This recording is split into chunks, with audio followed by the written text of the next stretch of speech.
All right, so are you ready to dive into some seriously messed up cases of wrongful conviction? Oh, yeah, I am. After reading Framed My Faith in the Justice System, let's just say it's a little shaken. Mine too, and you know what's crazy? What's that? It's not just like these outlandish stories you see on TV.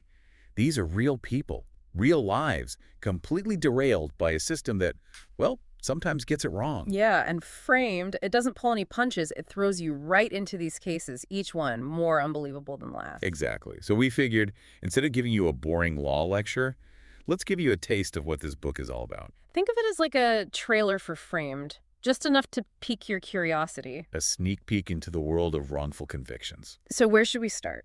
Hmm. How about the Norfolk Four? Oh, yeah, that's a good one.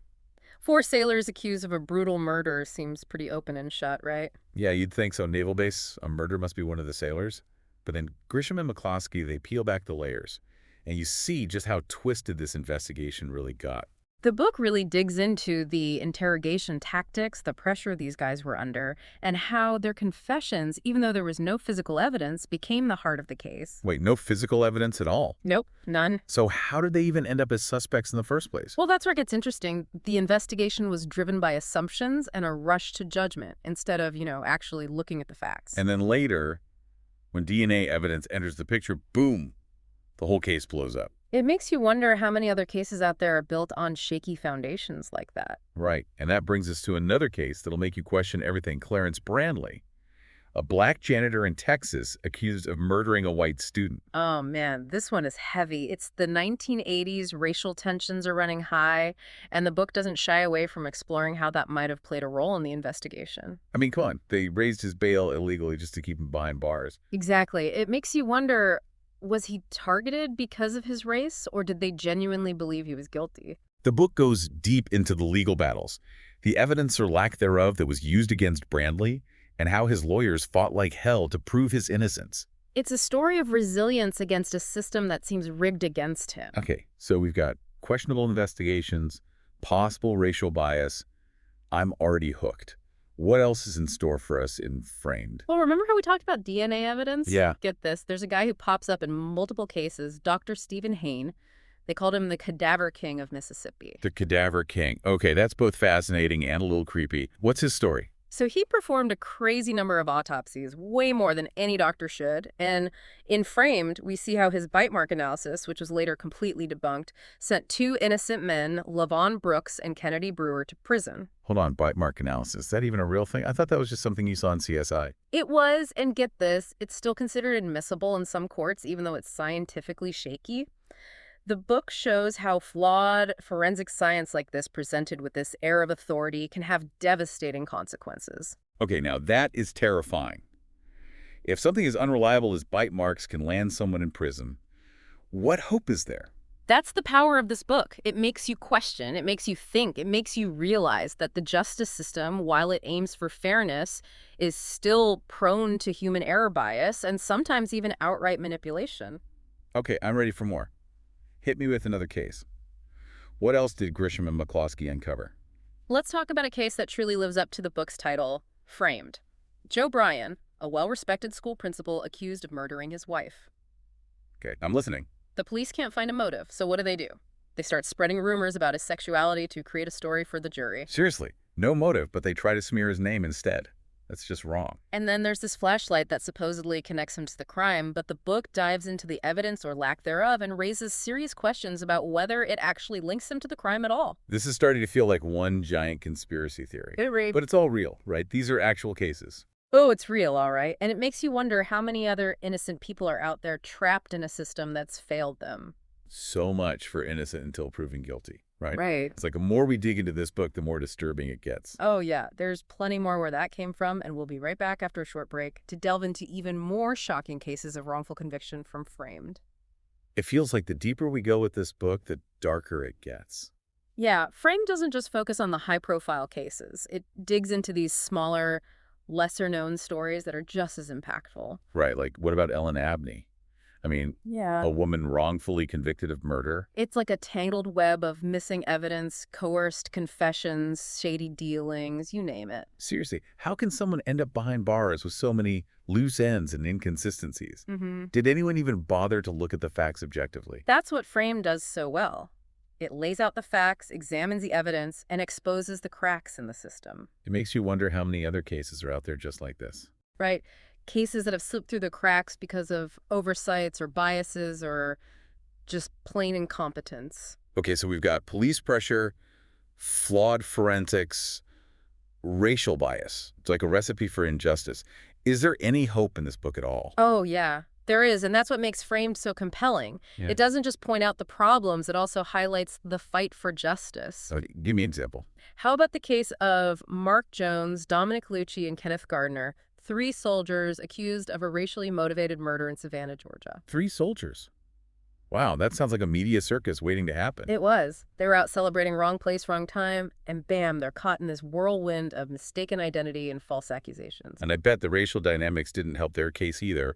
A black victim and white soldiers. You at a Frame doesn't shy away from the tough conversations about race and justice.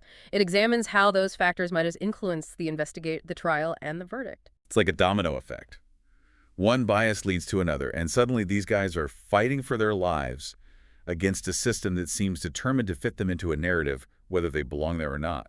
Speaking of narratives, the book really dives into the whole issue of eyewitness testimony and how unreliable it can be. Yeah, I mean, we all think seeing is believing, but But it's not always that simple. In this case, the main witness actually recanted their testimony, later admitting they lied at trial. whoa, lie at a trial. How is that even possible? And what happened to the soldiers after that? That's where Framed gets really interesting. It follows their legal battles, the appeals process, and the long and difficult fight to clear their names. So even if someone admits they lied, it's not an easy fix. It makes you wonder how many convictions are based on shaky eyewitness accounts like that. It's one of the unsettling truths that Framed brings to light. Eyewitness testimony, while often seen as the gold standard, can be incredibly unreliable. It can be influenced by stress suggestion, even a desire to please the authorities. It's like building a house on a foundation of sand. One shaky piece of evidence leads to another, and before you know it, the whole thing crumbles. Exactly. And when that happens, the human cost is immense.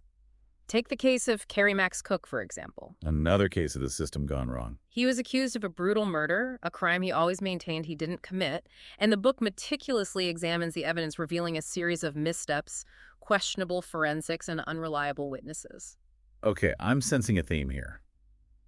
The system seems to be failing in a lot of these cases. What's fascinating about Kerry's case is how the narrative around him, this image of him as a deviant outsider, completely overshadowed the lack of actual evidence. It became more about character assassination than a genuine search for the truth. So they basically painted him as a bad guy, and the jury just went along with it. That's scary. And that's where the media comes in. Framed also explores the role of the media in shaping public perception.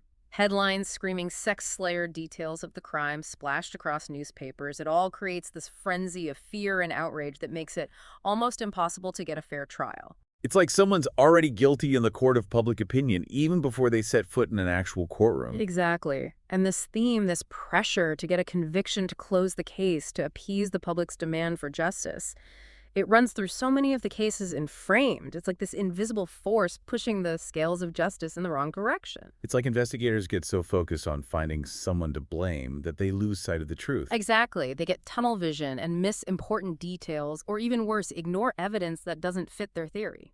It's like the whole system is set up to create these narratives, even if they're not true. Yeah, and once that narrative takes hold, it's almost impossible to break free from it. It's scary to think about, right?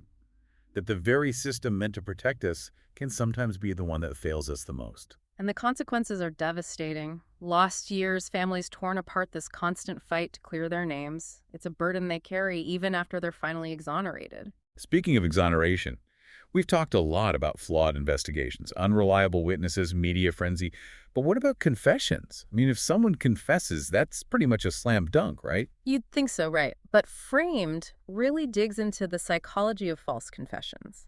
How someone under intense pressure facing these relentless interrogation tactics might admit something they didn't actually do. I can see how that could happen. You're exhausted, you're scared, maybe you even start to doubt your own memory. Exactly, and the book has some chilling examples of this. Like the case of Jerry Paul Francis, accused of robbery and murder. Okay, tell me about it. He confessed, but later it came out that the police had coerced. That confession even offered him bribes to implicate others. Bribes to implicate others. So not only did they pressure him to confessing, they tried to drag other people down with him. Yeah, it's a messed up situation. Right. And his case also highlights another tactic that Framed explores jailhouse informants, people facing their own charges, willing to testify against others in exchange for a lighter sentence. Wow, so it's like a whole system of manipulation and coercion. It's a system ripe for abuse, that's for sure. So what can we do? I mean, reading this book is eye-opening, but it's also pretty disheartening. I know what you mean. It's easy to feel overwhelmed by it all, but Framed isn't just a cautionary tale, it's a call to action. It reminds us that we have a responsibility to be informed, to be engaged, and to be willing to question what we're told. So it's not just about sitting back and being shocked by these stories. We need to be active participants in the fight for justice. Exactly. It's about demanding accountability, supporting organizations like Centurion Ministries that work to exonerate the wrongfully convicted, and advocating for reforms that make our justice system truly just. You know, out of all the cases in Framed, is there one that really stuck with you? That's a tough one. There are so many powerful stories, but the story of Todd Willingham really stays with me. What happened to him? He was accused of setting a fire that killed his children, and he maintained his innocence until his execution in 2004. Oh, wow.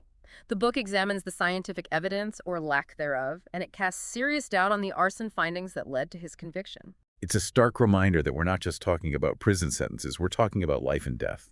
And it underscores the critical need for rigorous forensic analysis, independent review, and a willingness to acknowledge mistakes even when it's difficult. Well said.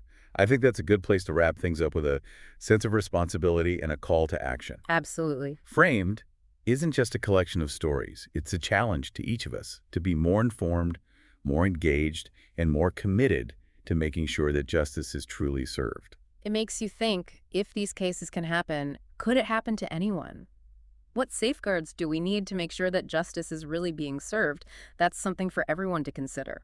So to all our listeners out there, do yourself a favor and check out Framed. It's a powerful read that will challenge your assumptions and leave you thinking about these issues long after you finish the last page. And remember the pursuit of justice. It's a journey, not a destination. We all have a role to play in making sure our system lives up to its ideals.